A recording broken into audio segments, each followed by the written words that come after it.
അച്ചു നേരെ ഓടിയെത്തിയത് കോളേജ് ഗ്രൗണ്ടിലാണ്. അവൾ ഉയർന്നു വന്ന ശ്വാസഗതി നേരെയാക്കാൻ ശ്രമിക്കുകയായിരുന്നു. അപ്പോഴാണ് പുറകിൽ നിന്നും ഒരു കൈ അവളുടെ കയ്യിൽ പിടിച്ചത്. അവൾ ഞെട്ടിക്കൊണ്ട് തിരിഞ്ഞു നോക്കി. എന്താ അച്ചു ഇത്? നിന്നെ എവിടെയൊക്കെ ഞാൻ നോക്കി. ഇനി നോക്കാൻ ഒരിടവും ബാക്കിയില്ല. എടി അത് ഞാൻ... മതി മതി, ഇനിയൊന്നും പറയണ്ട. ഇപ്പം തന്നെ ലേറ്റാണ്. നമുക്ക് വേഗം ഓഡിറ്റോറിയത്തിൽ പോകണം. അവിടെ പ്രോഗ്രാമൊക്കെ സ്റ്റാർട്ട് ചെയ്തിട്ടുണ്ടാവും. വേഗം നടക്ക്. അങ്ങനെ ഉച്ചയായി. പ്രോഗ്രാമൊക്കെ തീർന്നു. അച്ചുവും നീതുവും തിരികെ പോരുമ്പോൾ പുറകിൽ നിന്നൊരു വിളി. ഹലോ, എങ്ങോട്ട് പോവാ? ഇങ്ങോട്ട് വന്നേ. ഇതാണ് റിയ, അരുണിൻ്റെ ഗ്യാങ്ങിലെ ഒരേ ഒരു പെൺതരി. ചുരുണ്ട മുടി, ജീനും ഒരു ക്രോപ്പ് ടോപ്പുമാണ് വേഷം. വളരെ മോഡേണായൊരു പെൺകുട്ടി. കക്ഷി അരുണിൻ്റെ ചൈൽഡ്ഹുഡ് ഫ്രണ്ടാണ്. ഇതിപ്പോൾ ആരാണാവോ? പോയി നോക്കാം. നീയല്ലേ അരുണിനെ തട്ടി വീഴ്ത്തിയത്? ഇവളോ? ആ ചേട്ടനാണ് ഇവളുടെ ദേഹത്ത് വീണത്. ഇവളുടെ കൈയും മുറിഞ്ഞു. നിന്നോട് ഞാൻ എന്തെങ്കിലും ചോദിച്ചോ? ഞാൻ ചോദിച്ചത് ഇവളോടാ, നിന്റെ കൂട്ടുകാരിയോട്. എന്നെ ഇവളൊന്നും വിളിക്കണ്ട. എനിക്കൊരു പേരുണ്ട്, അതിഥി കൃഷ്ണമൂർത്തി. ഓഹോ, അപ്പം നിനക്ക് സംസാരിക്കാനൊക്കെ അറിയാലേ? അതെന്തേ, എനിക്ക് സംസാരിക്കാൻ അറിയില്ലെന്ന് ഞാൻ ചേച്ചിയോട് പറഞ്ഞായിരുന്നു. എടി നിന്നെ ഞാൻ... റിയ അതിഥിക്ക് നേരെ കൈകൾ ഉയർത്തുന്നു. Riya, stop it. അല്ല അരുൺ, ഇവളല്ലേ കാലത്ത് നിന്നെ... മതി, നിർത്ത്. ഇതെൻ്റെ ഭാഗത്തെ തെറ്റ്. ഞാൻ അറിയാതെ വന്ന് അവളെ തട്ടിയിട്ടത്. ഇതെൻ്റെ മിസ്റ്റേക്കായിരുന്നു. അതല്ല അരുൺ, ഇവളെന്നോട് സംസാരിച്ച രീതി നീ കണ്ടോ? Riya, just leave it.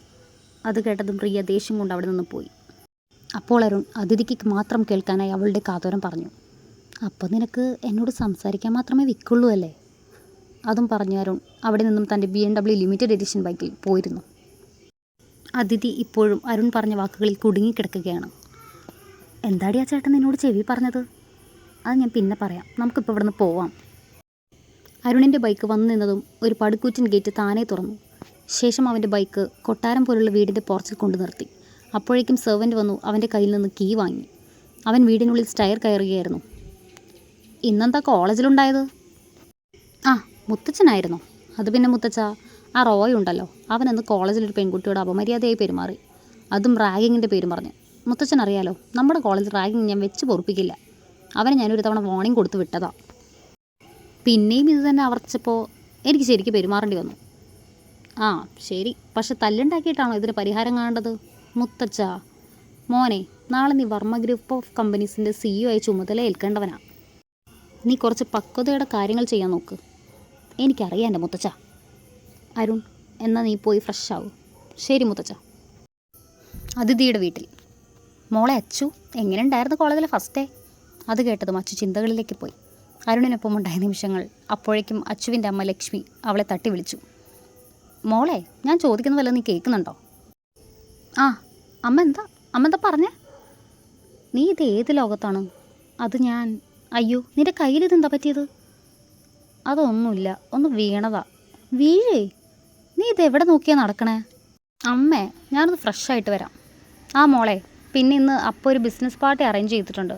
അപ്പയുടെ പാർട്ട്നേഴ്സും ഫ്രണ്ട്സും എല്ലാവരും ഉണ്ടാവും. മോൾക്കുള്ള ഡ്രസ്സ് അമ്മ റൂമിൽ വെച്ചിട്ടുണ്ട്. അമ്മേ, ഞാൻ ഇല്ല. എനിക്കിതൊന്നും ഇഷ്ടമല്ല. എനിക്ക് ബോറടിക്കും. അപ്പം നടത്തുന്ന പാർട്ടിയിൽ മോളില്ലെങ്കിൽ എങ്ങനെയാ? അമ്മ ചെല്ല്, മോള് വേഗം പോയി റെഡിയാവും. 7 മണിക്ക് റെഡിയായി നിൽക്കാം അപ്പം പറഞ്ഞിട്ടുണ്ട്. അവൾ റൂമിലേക്ക് ചെല്ലുമ്പോൾ ബെഡിൽ ഒരുപാട് വർക്കുകളുള്ള ഒരു നെറ്റ് സാരിയായിരുന്നു എടുത്തു വച്ചിരുന്നത്. പീച്ച് കളർ നെറ്റ് സാരിയിൽ അവൾ അതിസുന്ദരിയായിരുന്നു. പാർട്ടിയിലെത്തി എല്ലാവരുടെയും കണ്ണുകൾ അതിഥിയുടെ മേലെ തന്നെയായിരുന്നു. എന്നാൽ അവൾക്ക് ഇതിൽ വലിയ താല്പര്യമൊന്നും ഉണ്ടായിരുന്നില്ല. അതുകൊണ്ട് അവളൊരു ടേബിളിൽ തന്നെ ഒതുങ്ങിക്കൂടി. അപ്പോഴാണ് അവളുടെ അമ്മ ലക്ഷ്മി അങ്ങോട്ട് വന്നത്. മോളെ, അപ്പ മോൾ അന്വേഷിക്കുന്നു. എന്തിനാ അമ്മ? അപ്പ ആരെയും മോൾക്ക് ഇൻട്രൊഡ്യൂസ് ചെയ്യാനാ. വേഗം വാ. മോളെ, ഇതാണ് വർമ്മ ഗ്രൂപ്പ് ഓഫ് കമ്പനീസിൻ്റെ ഭാവി CEO, മിസ്റ്റർ അരുൺ വസുദേവ് വർമ്മ. ആ പേര് കേട്ടതും അവളുടെ ഹൃദയം പടപട ഇടിക്കാൻ തുടങ്ങി. അവളൊന്ന് മുഖമുയർത്തി നോക്കിയതും കണ്ടു അവളെ നോക്കി ഒരു പരിചയവുമില്ലാതെ മുന്നിൽ നിൽക്കുന്ന അരുൺ. ഹലോ മിസ് അതിഥി, നൈസ് മീറ്റിംഗ് യു. അവൻ കൊടുത്ത കൈകൾക്ക് അവളും യാന്ത്രികമായി കൈ കൊടുത്തു.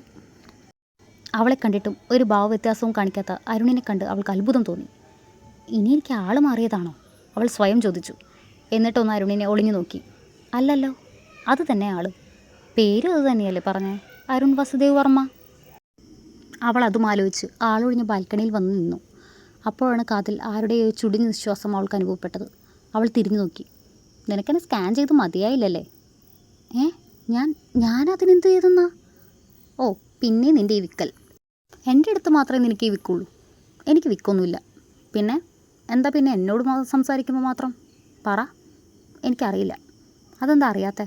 എന്നെ പേടിയാണോ? പറ. മോളെ അതിഥി, അച്ചു നീ എവിടെയാ? അതിഥി പോവാനൊരുങ്ങിയതും അരുൺ അവളുടെ കയ്യിൽ കയറി പിടിച്ച് അവളെ അവനോട് അടുപ്പിച്ചു നിർത്തി. വീട് എന്നെ, അമ്മ വിളിക്കുന്നു. അവൻ്റെ ശ്വാസം അവളുടെ കാതിലും പിൻകഴുത്തിലും തട്ടിക്കൊണ്ടിരുന്നു. അവളൊന്ന് പൊള്ളിപ്പിടഞ്ഞു പോയി. അതെ, പറയാതിരിക്കാൻ വയ്യ, ഇന്ന് ഈ സാരിയിൽ യു ലുക്ക് പ്രിട്ടി. അവളുടെ സാരി നേരെയാക്കിക്കൊണ്ട് തന്നെ അവനത് പറഞ്ഞു. പിന്നെ എനിക്ക് കാണാനുള്ളത് മറ്റുള്ളവരെ കാണിക്കുന്നത് എനിക്ക് അത്രയ്ക്ക് അങ്ങോട്ട് ഇഷ്ടപ്പെടുന്നില്ല കേട്ടോ. അതിഥി വേഗം തന്നെ അരുണിൻ്റെ കൈകൾ തട്ടിമാറ്റി അവിടെ നിന്നും വാഷ്റൂമിലേക്ക് ഓടിപ്പോയി. അവളുടെ പ്രതിബിംബം കണ്ണാടിയിൽ നോക്കി സാരിയൊക്കെ നേരെയാക്കി. എന്നിട്ട് പുറത്തേക്ക് ഇറങ്ങി. ആ മോളെ, നീ എവിടെയായിരുന്നു? ഞാൻ എവിടെയൊക്കെ നിന്നെ നോക്കിയെന്നറിയോ? അത് അമ്മ, ഞാൻ വാഷ്റൂമിലായിരുന്നു. ഓ, നമുക്ക് പോവാം. അപ്പയ്ക്ക് ഇനി എന്തോ ബിസിനസ് കാര്യങ്ങളുണ്ടെന്നാണ് പറയുന്നത്. ഡ്രൈവറാണെങ്കിൽ തിരിച്ചു വിടുകയും ചെയ്തു. ലക്ഷ്മി. അത് കേട്ടതും ലക്ഷ്മി തിരിഞ്ഞു നോക്കി. നിങ്ങൾ അരുൺ ഡ്രോപ്പ് ചെയ്യും വീട്ടിൽ. പുറത്ത് നല്ല മഴയല്ലേ, ഇനി ക്യാബ് ഒന്നും നോക്കണ്ട. അത് ആ മോന് ബുദ്ധിമുട്ടാവില്ലേ? ആൻറ്റി എന്തായി പറയുന്നത്? ബുദ്ധിമുട്ടോ? എനിക്കോ? ഞാനും അതുവഴി തന്നെ പോകുന്നത്. പിന്നെ എന്ത് ബുദ്ധിമുട്ട്? ചെല്ല് ലക്ഷ്മി, കൃഷ്ണമൂർത്തി പറഞ്ഞു. ഇതെല്ലാം കേട്ടുകൊണ്ട് അതിഥി അന്തം വിട്ട് നിൽക്കുകയാണ്. അവർ വന്നതും അരുൺ അവൻ്റെ ലിമിറ്റഡ് എഡിഷൻ ബെൻസ് കാറിൻ്റെ ഡോർ തുറന്നു കൊടുത്തു. അവർ അകത്ത് കയറി. കാർ എത്തി നിന്നത് മൂർത്തി ഇല്ലം എന്ന് പേരെഴുതിയ ഒരു മോഡേൺ നാലുകെട്ടിന് മുന്നിലാണ്. കാർ കണ്ടതും സെക്യൂരിറ്റി ഗേറ്റ് ഓപ്പൺ ചെയ്തു. കാർ ഉള്ളിലേക്ക് കയറി. കാർ പോർച്ചിൽ നിർത്തിയതും അതിഥി വേഗം തന്നെ കാറിൽ നിന്നിറങ്ങി. മോനെ, വീട്ടിലൊന്ന് കയറിയിട്ട് പോവാം. അയ്യോ വേണ്ട ആൻറ്റി, ഈ നേരമായില്ലേ, ഇനിയും സമയമുണ്ടല്ലോ. അത് അരുൺ അതിഥിയെ നോക്കി പറഞ്ഞതാണ്. അതിഥി ഒന്ന് ഞെട്ടി. എന്നാൽ അവൾ അവനെ തലയുയർത്തി നോക്കിയില്ല. അപ്പോൾ ശരി ആൻറ്റി, ഗുഡ് നൈറ്റ്. അരുണിൻ്റെ കാർ കോമ്പൗണ്ടിൽ നിന്ന് പോയതും ലക്ഷ്മി, എന്തൊരു നല്ല മോനാലേ, നല്ല പെരുമാറ്റം, എന്തൊരു വിനയം. അമ്മ ഒന്ന് നിർത്തൂ, ഇതിപ്പോൾ കുറേ നേരമായല്ലോ. അതും പറഞ്ഞ അതിഥി അവളുടെ റൂമിൽ പോയി. പിറ്റേന്ന് കാലത്ത് കോളേജിൽ. എടി, ആ ചേട്ടനെ ഇന്ന് കാണാനില്ലല്ലോ. ഏത് ചേട്ടൻ? എടി, ഇന്നലെ കണ്ടില്ലേ, ആ അരുൺ ചേട്ടൻ. നിനക്ക് വേറെ പണിയൊന്നുമില്ലേ? ഇപ്പം തന്നെ ലേറ്റായി, വായോ ക്ലാസ്സിൽ കയറാം. അതും പറഞ്ഞ് വരാന്തയിൽ കയറിയതും ആരുടെയും നെഞ്ചിൽ തട്ടി അവൾ പുറകിലോട്ട് വീഴാനാഞ്ഞു. അപ്പോഴേക്കും ഏതോ രണ്ട് കൈകൾ അവളെ ഇടുപ്പിലൂടെ ചുറ്റിപ്പിടിച്ചു.